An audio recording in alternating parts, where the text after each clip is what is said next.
Welcome to On Texas Football. I'm Bobby Burton, your host, joined by CJ Vogel and Gerry Hamilton, also of On Texas Football. This episode of State of the Program, our weekly show that talks about the University of Texas at a 30,000-foot level, trying to get a complete understanding of where Texas is headed right now, brought to you by our friend Adam Lowy over at the Lowy Law Firm. All right, guys, I want to start this one. We're now less than a month away from National Signing Day.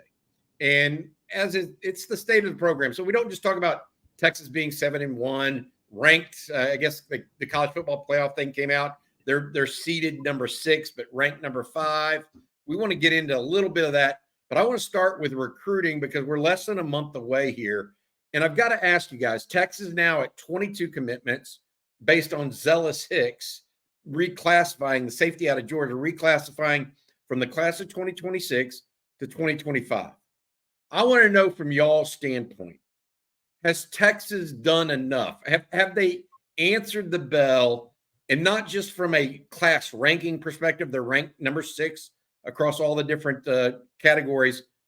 But does this class address the needs the Longhorns had to have in this recruiting campaign? Gerry, I'm going to start with you on that question. Has it addressed the needs? Yeah, so let's go position by position. Quarterback, yes, you're going to take 1. Running back, yes, you got 2, and they're different types of backs. Wide receiver, they hit the number 3 they wanted.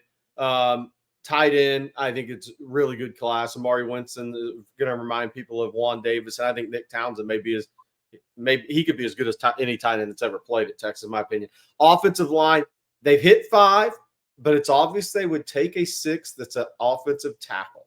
So maybe they feel like there's one more tackle spot left in this class, but that would require a Michael Fasusi flip from Oklahoma, and we'll see if that happens. There's communication. D-line is the major need left. They have 2 tremendous players. They need 2 more, and they'll still have to go to the portal. They would take 5. I just don't think that'll happen. Edge, I love both edges. Obviously, they would love to get Javion Hilson. He's one of the best players in the country. He's out of Cocoa.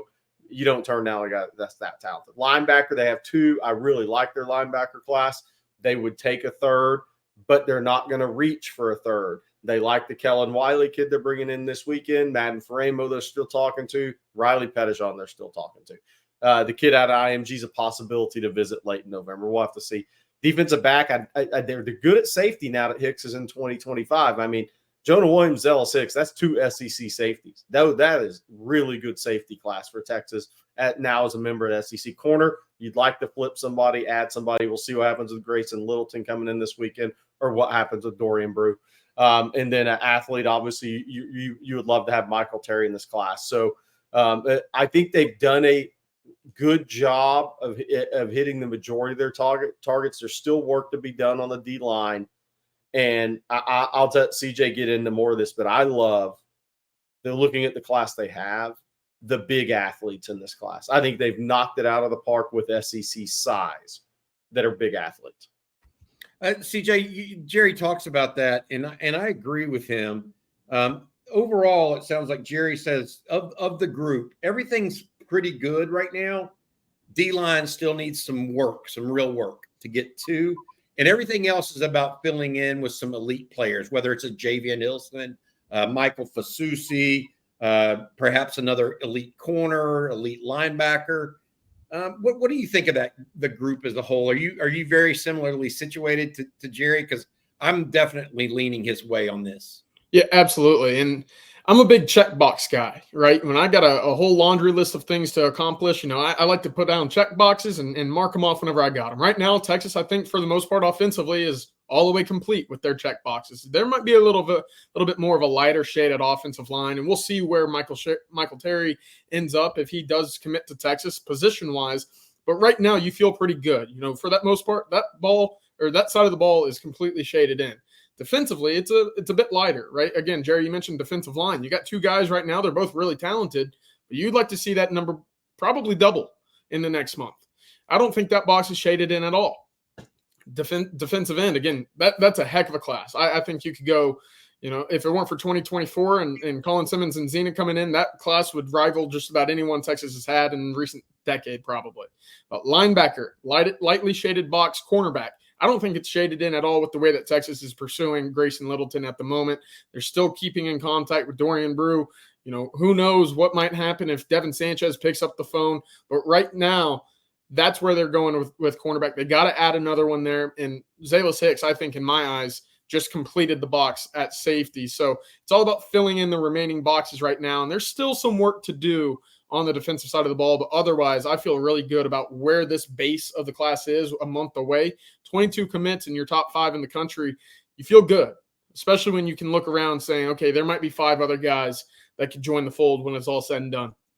I love about this, and Jerry, you and I have talked about it, how you make a class kind of shine at the end of a season where you're 7-1. You've been ranked number 1 this year and on the field, and you're after a Michael Fasusi, a Javian Hilson, guys that are ranked in the top 50 or so in the country to try to finish something off. Michael Terry, another one. That just adds more allure. And you talked about those bonus size athletes. That's something that we've mentioned all the way through here. And I think we will continue to mention because it seems to be somewhat of a priority as Texas goes into a conference that we've seen, frankly, this year. And this is where I think the big picture comes into. We've seen injuries beset other programs, not just Texas. Now, Texas has been very lucky, guys. While we've seen guys lose time like Andrew Makuba or even Quinn Ewers or a couple of players here and there, Texas has really been lucky and fortunate with injuries compared to other teams. Only one starter level guy is missing the entire season from the actual regular season on, and that's Derek Williams. That's very low attrition compared to what we're seeing with Florida coming in this weekend, for example. And so those bigger guys, you think less likely their body able to take more wear and tear. Let's put it that way. I think that's important to discuss and think about. The other thing I had a question for you. They're ranked number 6 overall in recruiting across all services, by the way, Jerry and CJ. Yet I think it's number 5 overall in the SEC.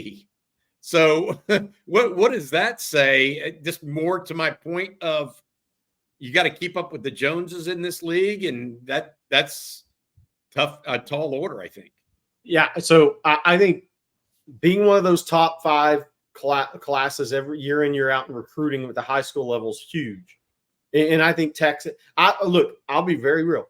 A&M and Texas should do that every year because of where they sit in NIL. Every single year. And I know we're going to profit sharing, but there will still be NIL. Both of those programs should be top 5 recruiting programs in the SEC every year. There's no excuse they shouldn't be. Talent in state, ability to go out of state. Georgia obviously will be. You would think Alabama would be. Then you get into that next group. Auburn is in that group now. Tennessee's close to that group. And then Florida, if they make a change there and they get the momentum behind NIL, then there's really that group of teams are going to be fighting it out. But then it comes down to, what do you do in the portal? Did you evaluate really well in the portal? And I think Texas the last 2 years has done exceptionally well in the portal. And so that's kind of why I look at this stuff combined now. I wish, Bobby, maybe somebody needs to start the rankings that combines the classes, really combines them, right? And they try to do that. People try. It's tough, right? They tried to do it with this the blue chip ratio and all. It doesn't really work because it doesn't actually combine experience. Yeah, it's just basically against all classes, and I don't think that's a fair statement. I want to go there. I want to go from here with you guys. Okay, what do they need in the portal as well? Based on everything we talked a little bit this morning, Jerry, on Coffee and Football, they're going to need an over the center defensive tackle, regardless of who they get in the high school ranks. You would think. Yeah. Are there any positions that y'all are just absolutely, hey, Texas has to get? I've got one, and I'm going to say it, and may not be popular. I think Texas has to get a punter. I mean, they cannot go into next season. Michael Kern's been somewhat inconsistent. Ian Ratliff's not a high-end punter. They got to get a punter out of this thing. That's one. I think they got to get an over-the-ball tackle. Is there defensive tackle? Is there anything else that y'all are saying, hey, I think that this is an issue they're going to have to address? CJ, I'll start with you. I think wide receiver is going to be a spot that Texas will be in the market for forever, basically. And they're going to have their pick of who they want, right? That's kind of how it's gone the last 2 cycles. They went out and got A.D. Mitchell. You go grab Isaiah Bond, Matthew Golden, Silas Bolden. You've done well in the portal at wide receiver. And you look at what might be the room next year. You're looking at a sophomore Ryan Wingo, DeAndre Moore's returning, and then what? Right? Because we're anticipating possibly Matthew Golden departing.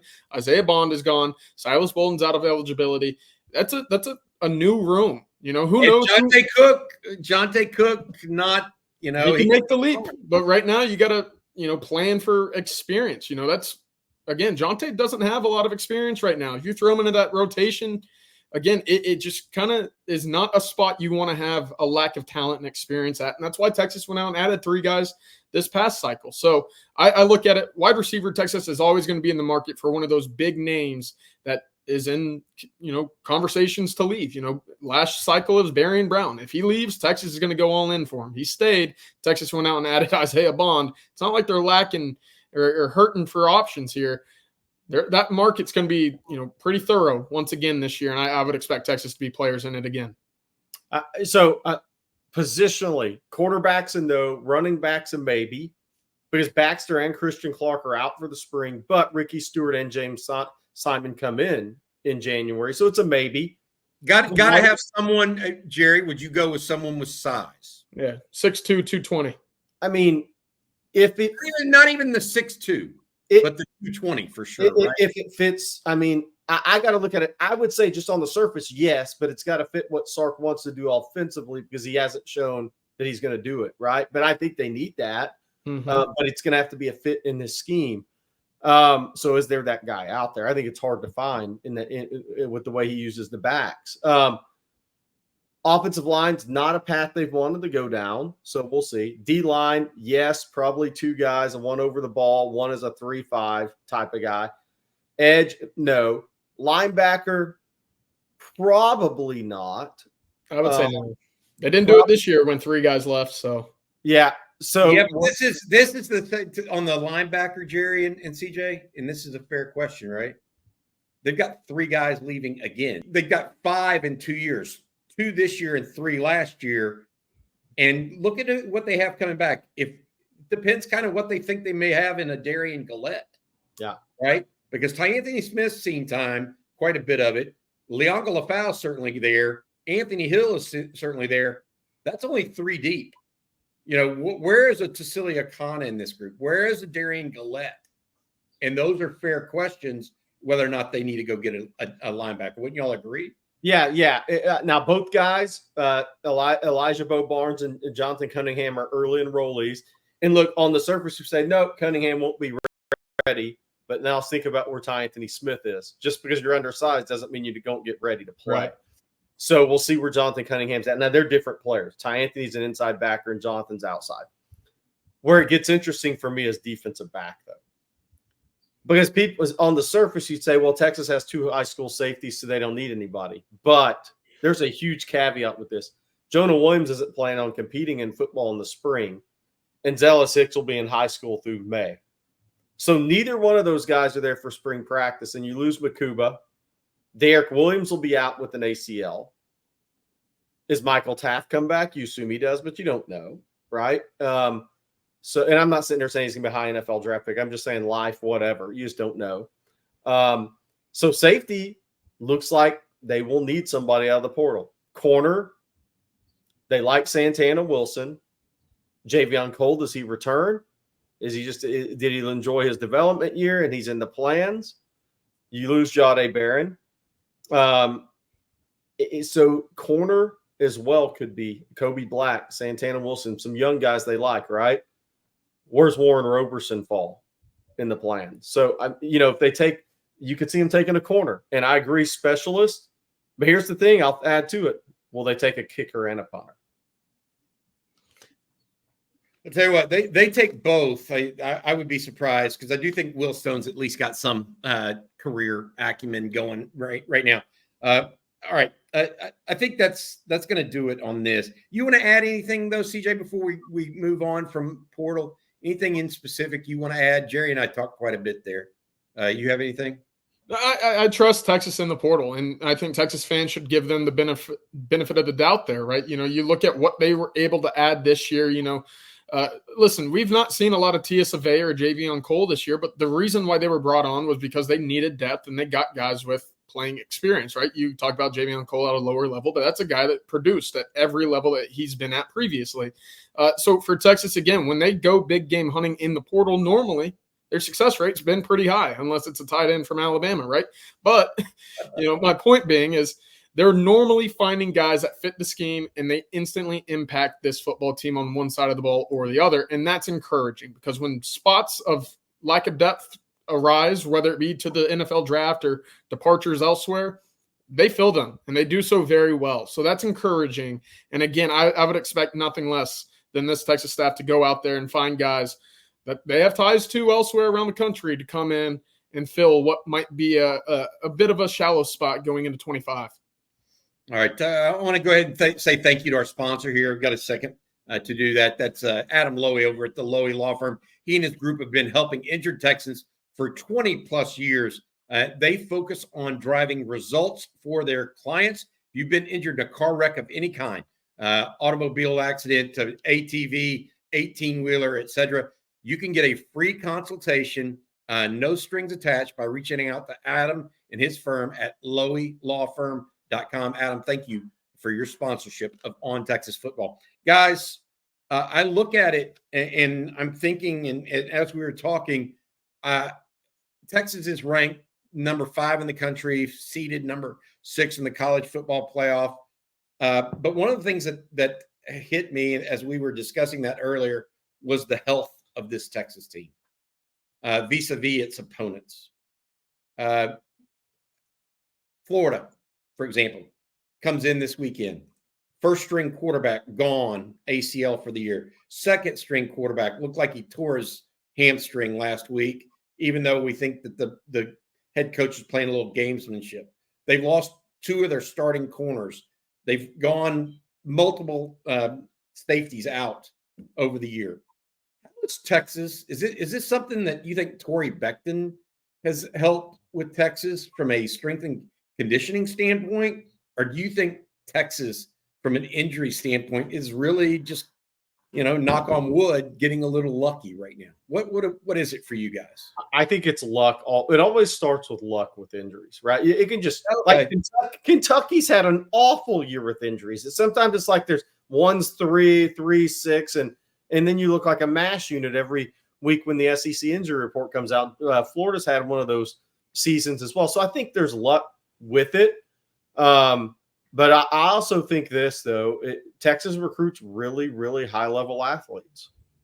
And if you train those guys, to your point with Torrey Becton, if you train those guys the right way and those guys accept the nutrition component of maximizing their talent and everything that the University of Texas has at their disposal. I mean, look, I would love to get cryotherapy for free every day. I'd be using that thing every single day, right? Massage guns. I mean, everything, right? It's set up to be healthy in a physical game. I think Torrey Becton deserves credit. I think it's the level of athletes they're recruiting. But I think one thing about health that's always underrated is, do you buy, when you're an athlete and you come into a program, do you buy into everything that it takes to be the healthiest athlete possible and the best trained athlete? And nutrition's huge. You have nutritionists nowadays. Nutrition and recovery. Yes. I mean, so I think it's all of it, but it starts with luck. But sometimes you just got the injury bug. I mean, there's some seasons you just can't get away from it. Well, you mentioned Florida. We talked about Florida, but I circled Oklahoma. Oh, holy cow. I mean, they've been besieged by it. And I don't necessarily think it actually has hurt their season all that much, to be honest. I think they would argue that it has. Maybe it's hurt the development of Jackson Arnold as a quarterback by not having those receivers. But frankly, which game would they have won with those receivers is my question, that they didn't already win. CJ, what do you make of Torrey Becton? He's got he does it a little differently, more focus on strength through mobility, that sort of stuff. What do you think? Yeah, certainly. It's kind of been a complete 180 since the prior staff, right? That was just get as big as possible, and we'll just go beat you with brute force, And you saw a lot of soft tissues with that kind of philosophy. That's been a change with this staff, and it's benefited the Longhorns, who want to go out with speed and agility and quickness, right? That's great. The thing I have with this schedule for Texas is, they play 4 SEC opponents to wrap up this season, right? You look across the board. Listen, Georgia's got UMass November 23rd. Alabama, they play Mercer November 16th. And Texas A&M, they got New Mexico State in a bye for the final 4 weeks of the season. So for Texas specifically, why is it so important that they play those 3 games early in the season against non-conference teams that allow them to get younger cats on the field? Well, to keep them involved in practice, to get them those snaps, to allow them to have some sort of confidence. Kobe Black doesn't play the way he plays against Vanderbilt without getting on the field earlier in the year. Jelani McDonald, very much the same way, because he's buried on the depth chart. When injuries happen and these guys need to step up, for them to go in garbage time in early games and kind of get their feet wet, but understand what the speed of the game is like and make a play maybe to come in to practice the next week and have that head, kind of pointed up towards the sky, that carries on the rest of the year. So for Texas, 4 weeks left, 4 SEC opponents. They're going to get banged up in those 4 games before the postseason. That's, again, looking at the previous, schedule, to have guys that are kind of below second and third string on the depth chart but have gotten their feet wet. That's going to be huge, because at some point one of those guys is going to be asked to step in and play in a big moment for the Longhorns the rest of the way. I think it's a good point, CJ. It's not just about your first team. It's about depth overall, and that's why we spent so much time on recruiting, the portal, et cetera. And I also like what you said when we were finishing up about the portal. You trust Sark in the portal a little bit. I do think, and Jerry's nodding his head here as well, I think we all would agree with you in that no coach is perfect. And then there's always little nitpick things you would do differently. But by and large, has Texas been successful in the portal? Absolutely, yes. Particularly this year, I thought, even you mentioned wide receiver, but extremely productive at defensive tackle when they had to be, right? Good stuff there, guys. It's the ultimate jinx, but they've kept Jermaine Lole healthy. Yes. Yeah. Huge. Yeah, huge. That's been big. Jerry. Yeah. Knock on the wood, Jerry. Find some wood right now. There you go. Thank you. All right. Last piece here is the college football playoff situation. They came out with their list last night. Among it, Texas was seeded 6th, but Texas was one of 4 SEC teams. The Big Ten also had 4 teams. That means the other 2 major conferences, the Big 12 and the ACC, only had 1 each. Then you had Notre Dame and Boise State as the group of 5 representative. Okay. Mm-hmm. So that was interesting in and of itself. The SEC and Big Ten getting 4. What I thought was additionally interesting, guys, is this. 3 of the next 4 left out were also SEC teams. Yeah. What does that really mean to y'all? I mean, that the depth of the conference is crazy. That means 7 teams in the top 16 in the country, almost half the top teams in the country. But what does that mean overall in y'all's feeling? Like, does this mean a 10-2 Texas can get in? That sort of thing. Yeah, for sure. I think, look, what's interesting about this weekend coming up in regard to that is Alabama has 2 losses and LSU has 2 losses. Somebody is going to be pretty much knocked out for now. Ole Miss has 2 losses. If Georgia wins at Ole Miss will be knocked out for now. But what happened with the Big 12, the upsets there last weekend, was it probably means the Big 12 only gets 1 team in. And then you're a Notre Dame upset away from having a 3-loss SEC team potentially in. And the rankings are telling you that if there's any upsets ahead of them. The rankings are telling you that, because I'm here to tell you, in my opinion, if LSU is a 9-3 team and Notre Dame's 10-2, I think LSU gets in ahead of Notre Dame because they lost to Northern Illinois at home. Yeah, I agree. So the Big 12 getting the upsets last weekend. You're now USC, miraculously winning a game that matters.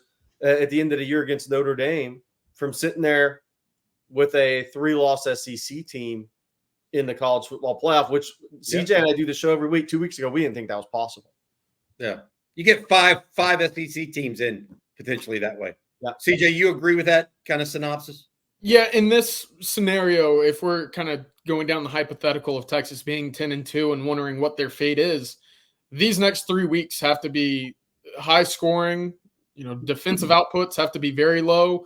You got to look at blowouts, and you have to kind of treat this as the BCS era, because if you're looking at a situation where there are 4, maybe 5 teams that are ranked or that have a record of 10-2 in the SEC, what separates Texas from the pack right now? If Ole Miss is 10-2, that means they beat Georgia next week. That means Georgia falls to 10-2. That means they have a head-to-head over Texas. Again, how does Texas separate from the bunch? Of course, the easiest way to do that is just to win out, and then you're taken care of regardless. But in this situation, in the sense that this log jam continues all the way through the rest of the regular season, you could be looking at 4, maybe 5 teams in the college football playoff from the SEC. But if it comes down to that, and you got to find the 4 out of the 5 that are the best resumes or records or whatnot, you got to find a way to separate right now. And that's where Texas is sitting at, looking at these next 3 games, in my opinion, saying, you got to win big, and you got to make it look pretty. And I want to add, it looks right now like it's going to come down to 5 teams with playoff resumes for 4 spots in the SEC. So somebody's going to get left out and pissed off. Yep. So that's the way it is. Somebody's got to be out. Florida State last year. Woo. That's why college football's in the best place it's ever been, because normally you're saying, could the SEC get 2 teams in the college football playoff? Now you're sitting here saying, we got 5 worthy, 4 going to get in. Oh, and by the way, if you get in, you're probably playing Boise State. I mean, you're hosting a game. It's like, just think about it. So where college football is awesome right now. Once we get past all the NIL and get all that adjusted and where it needs to be with profit sharing, college football's in an amazing place. Just think about the conversation we just had. Mm-hmm. Better and better athletes playing college football nowadays too. I mean, that's one of the things. All right, I want to say thank y'all for joining us for State of the Program. I want to also say thank you once again to our sponsor. That's Adam Lowy over at the Lowy Law Firm. Been helping injured Texans for 20 plus years now. He and his firm focus on results for their clients.